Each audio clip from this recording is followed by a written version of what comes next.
Welcome back to GORECAPS. Today we are going to see 2023 released movie named Nowhere. In the near future, a terrible crisis is spreading through Europe and people are lacking basic necessities. Governments soon start to fall and a totalitarian regime called Not Enough at All takes over, which decides to deal with the resource shortage by exterminating people. First they kill the elderly, and next they target pregnant women and kids. Some countries like Ireland, Iceland, and Norway manage to stop the massacre and are opposing the regime. So many people are escaping to those lands. Among these people, there's Nico and his pregnant wife, Mia. One night, a smuggler takes them to the local harbor, where they run among the containers to find a way to escape. When a dog blocks their way, they take a different direction and are careful to hide from helicopters' lights.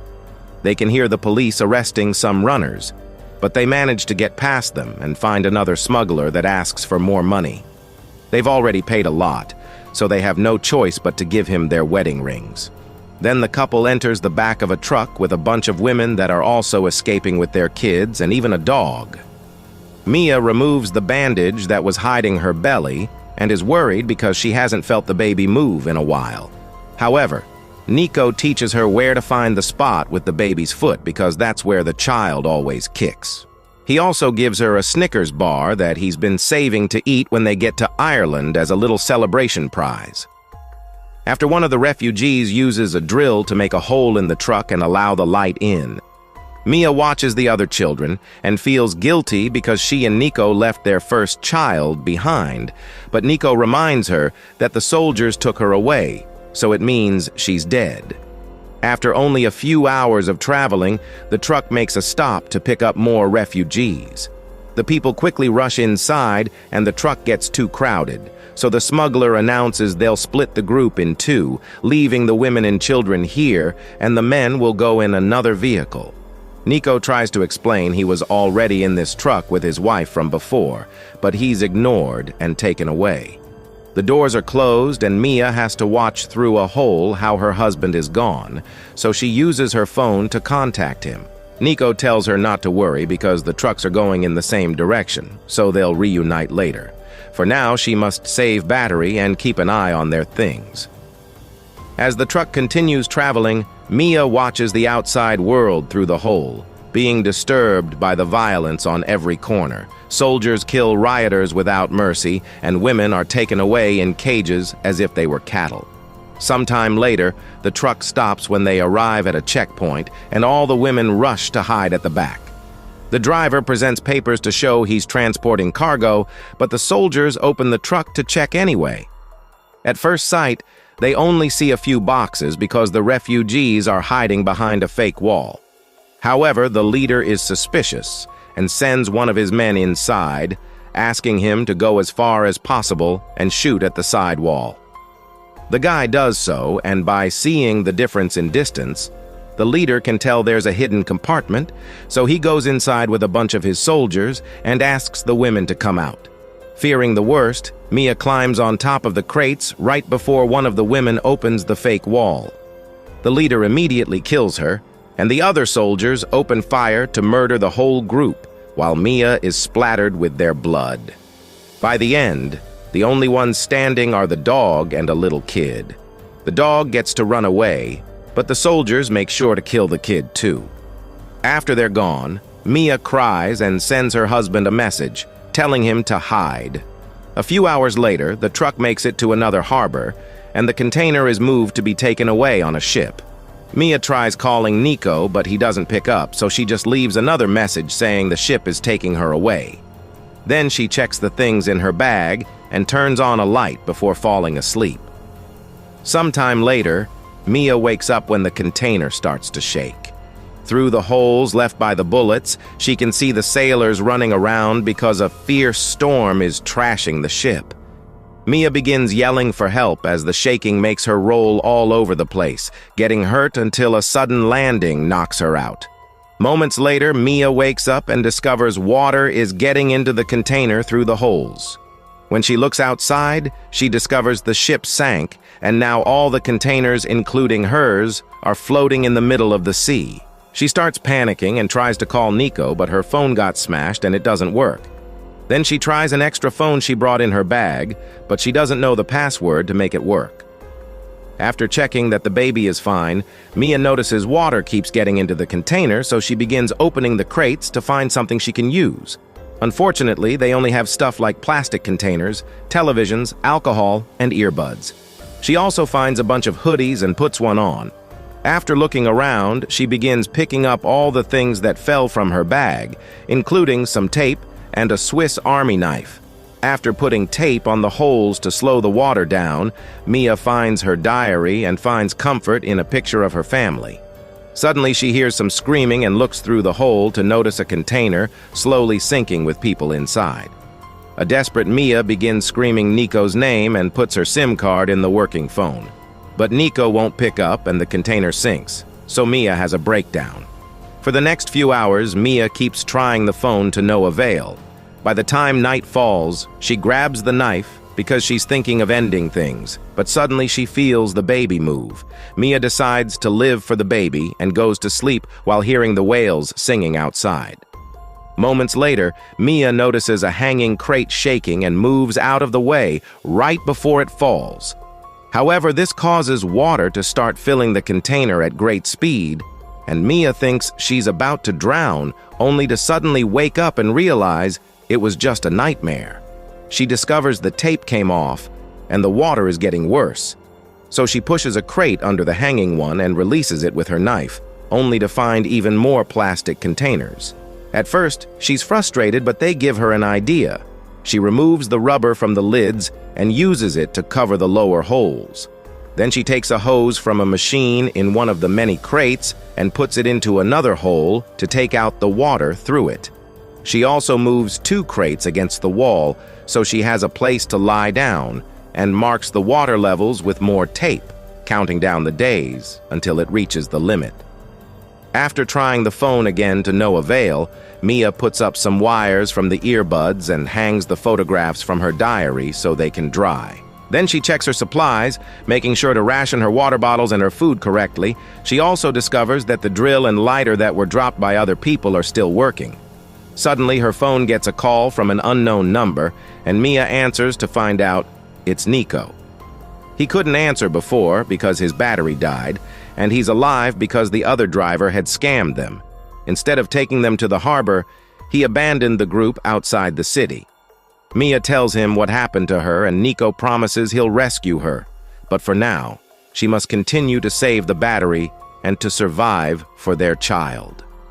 Suddenly, Mia feels a contraction and begs the baby to wait a little longer. She takes a bite of her sandwich and moves the crates around, but boredom soon takes over. She notices a storm is coming and feels another contraction, so she hopes it's a false alarm. Moments later, she turns out to be wrong. The storm comes to shake the container around, and the baby is really coming. Mia screams in pain as the water begins getting inside the container again, and her phone rings, but it slips from her hand when she tries to answer. With no other choice, Mia takes off her dress and hangs on the crate's ropes as she stands up and gives birth to the baby in the water. The umbilical cord is wrapped around the baby's neck, but Mia quickly takes it off and pats the baby's back until she cries. Then Mia climbs on top of a crate and hangs onto the child, waiting for the storm to pass. The next morning, Mia feels the placenta coming out of her body and puts it away in a plastic container. Afterward, she tidies up the place as much as she can and puts the baby in a small box with a hoodie while she checks her things. She eats a bit of food from a can, but the phone took water damage and isn't working. To make matters worse, the baby won't stop crying, and Mia tries to breastfeed her to no avail. When Mia hears the sound of the container's metal squeaking, she gets an idea. She uses the drill and starts making holes in the ceiling, hoping to cut a square that will let her out. However, the noise makes the baby cry harder. She tries to calm her down, but not even singing works, and Mia snaps, yelling at the poor child. At least when she realizes what she did, She quickly apologizes. Moments later, Mia feels her chest reacting and tries with the baby again. This time, milk comes out, and the child finally feeds. When the exhaustion finally kicks in, Mia can't stop herself from finishing all the food she has. Then she goes back to drilling the ceiling. But unfortunately, the drill runs out of battery before she can finish. Next, she puts the SIM card back into the original phone, but she still can't make it work. Frustration finally gets to her, and she begins throwing around all her things in fury. When she finds the knife, she tries to use it on the holes in the ceiling to finish the job, but this begins hurting her hands. As time passes, Mia doesn't have anything else to do but take care of the baby, occasionally wetting the child's skin to help her with the heat. When she tries to sleep, it's really hard because her stomach keeps growling over the lack of food. In the end, desperation wins over and Mia decides to eat her own placenta. Suddenly, she hears the whale is outside again, and when she looks out, the whale hits the container, causing the baby to cry again. Mia responds by hitting the container walls, scaring the whale again. The next morning, Mia tries with the knife and the holes again, only for the knife to break.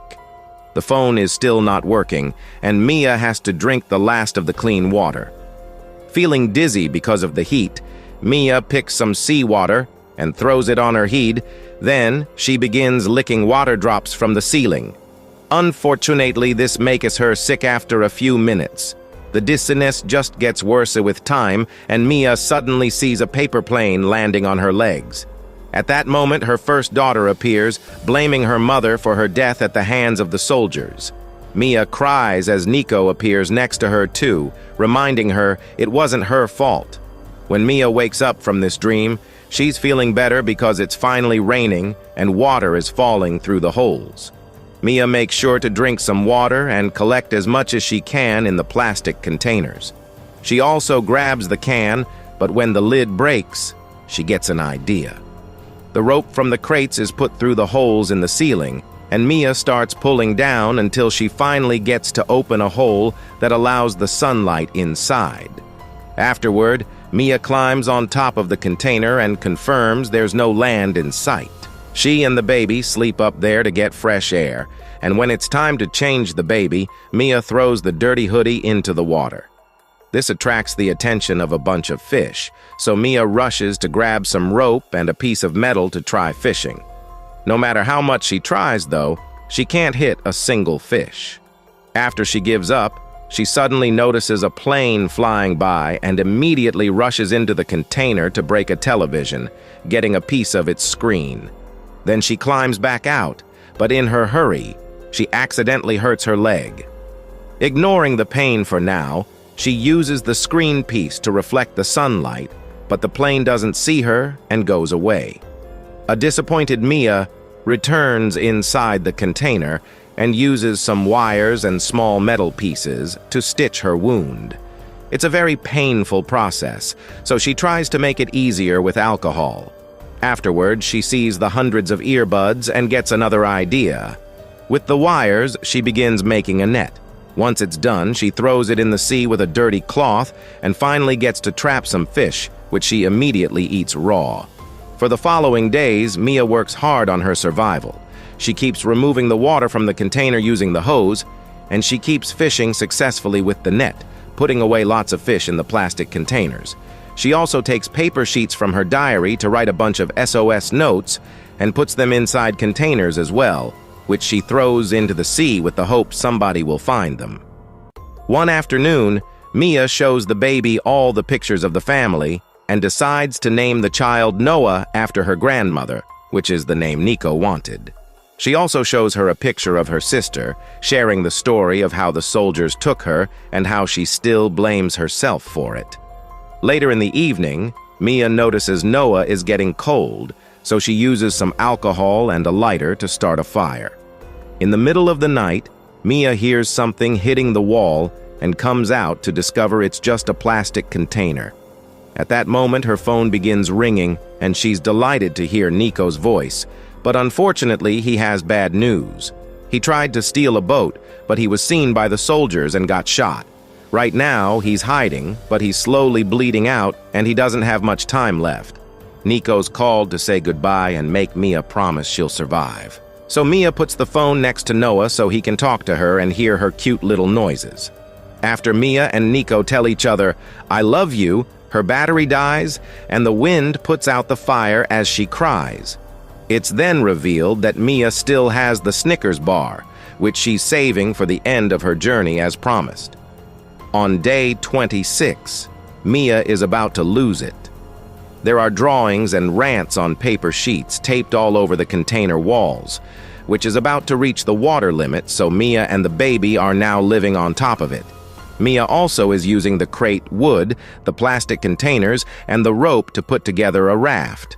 Suddenly, a seagull lands on the container to take some of her fish, and this gives Mia hope because it means they must be near land.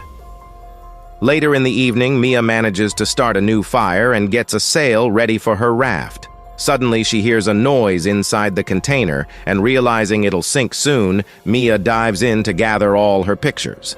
She also sees the Snickers bar inside a plastic container, so she takes the risk and goes further inside to grab it. As the water pushes the raft with Noah away, Mia's foot gets tangled with some rope, so she struggles against it while trying not to drown. With a piece of metal, she manages to cut off the rope and quickly swims out of the container right before it finally sinks. When Mia reaches the surface, she's terrified to discover she can't see Noah. At that moment, a whale passes by and expels some water, which hits Noah and makes her cry. Now Mia can follow the direction of the noise and reunite with her daughter. The next morning, while they float around, Mia opens a plastic container and throws out some fish, hoping to attract some birds. Soon, a bunch of seagulls are flying above them, and this is noticed by a boat that is sailing nearby. They immediately take the boat in that direction and rescue the small raft, finding Noah inside alive and well. There's also a rope coming out of the raft and falling into the sea, so the sailors start pulling until Mia's body comes out. The sailors immediately start applying CPR, but Mia won't wake up. However, they refuse to give up for the sake of the baby. After lots of chest compressions, Mia finally reacts, and the sailors hand the baby to her before using the radio to call for help. It takes Mia a moment to realize she's safe, and when she looks at the horizon, she sees they're approaching Ireland, meaning she'll be able to get the new life she wanted.